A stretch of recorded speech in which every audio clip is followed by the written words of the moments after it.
At 29,032 feet, 8,849 meters above sea level, the majestic Mount Everest has long been a sign of human strength, drive, and the never-ending search for adventure.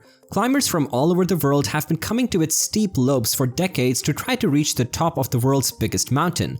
But with over 10 deaths already, 2023 will go down in history as one of the deadliest years on the mountain. Unveiling the Harrowing Everest's deadliest years ever 2023 will shock you.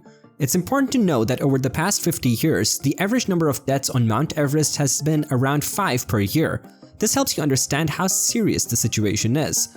On the other hand, 2023 has seen a very different world. More than 600 climbers have successfully reached the top, but it has cost a huge amount of money. It looks like the mountain has turned into a dangerous playground that thrill seekers and tourists alike are drawn to. Nepal, which has the southern path to the top of Everest, depends more and more on the money that climbers bring in. The Everest business has grown into an important part of Nepal's economy, with permit fees, hotels, taxis, and many vendors lining the streets. Because they are so dependent on money, a lot more passes are being given out. It is amazing that Nepal gave out 478 passes to 47 teams of Sherpa guides and climbers just in 2023. This means that more than 1,200 people have tried to make the dangerous trip, which is a record. In a terrible turn of events, one of the Sherpas working to protect the environment died on May 16, 2023. Hikers are still putting their own lives in danger, and the risk is also higher for skilled and experienced climbers who are trying to achieve dreams they've had for a long time. The story of Dr. Peter Sword is a powerful example of how unpredictable Everest is. Dr. Sword is a Canadian doctor who fell in love with climbing again as an adult. He set his eyes on Everest after successfully climbing Denali in 2019. He started the trip with Madison Mountaineering, a well-known mountain service company. Dr. Sword stuck to the preparation plan and went up the mountain more than once to get ready for the final push to the top. It's still not clear what happened on his last climb, but we do know that he got a dry cough and other breathing problems when he reached the dangerous death zone.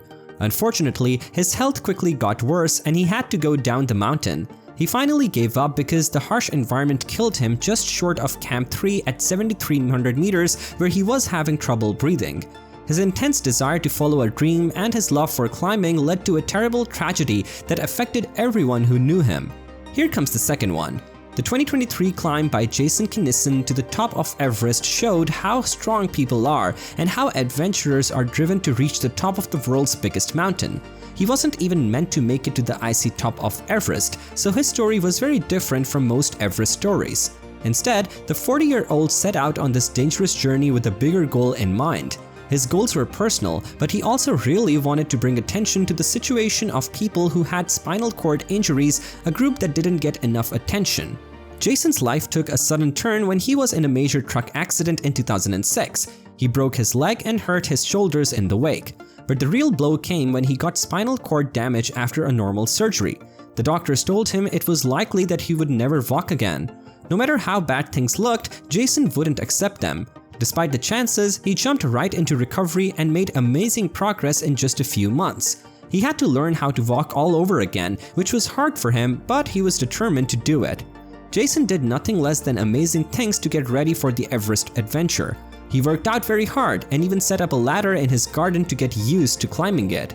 He went to New Zealand to do rock climbing and high altitude climbing to get stronger emotionally and physically for the tough challenges that lay ahead. The trip was almost ready to start, and Jason was surprisingly used to being in the mountains. In May 2023, the weather looked like it would be clear, so the group started their climb, making their way through the dangerous Khumbu icefall and up to the different camps. Jason's training paid off in a big way because his body was tough. As Jason would soon learn on the dangerous way down, getting to the top of Everest is only half the fight. He started to show worrying signs like dizziness and uncertainty while he was high above the balcony. These are typical signs of high-altitude cerebral edema. This dangerous situation happens when the brain swells up for not getting enough oxygen, which causes irrational behavior, and eventually the body shuts down.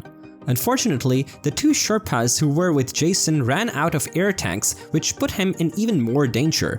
They chose to go down to Camp 4 to get more goods and then come back to help Jason. Their plans failed though when the weather changed quickly. At an elevation of 8,500 meters, he fell just above the balcony and sadly took his last breath in the terrifying death zone. Even though the trip was tragic, it is hard to deny what a huge accomplishment Jason Kinnison's Everest climb was. Jason's dream had come true, and the picture of him on top of the mountain showed how determined he was. Jason Kinnison wasn't the only climber who made history on Everest in 2023. All climbers who dared to face the world's highest peak did so. The season brought its own set of problems. Now the big question is, what other secrets and challenges lie ahead for those who are brave enough to take down the Mountain King?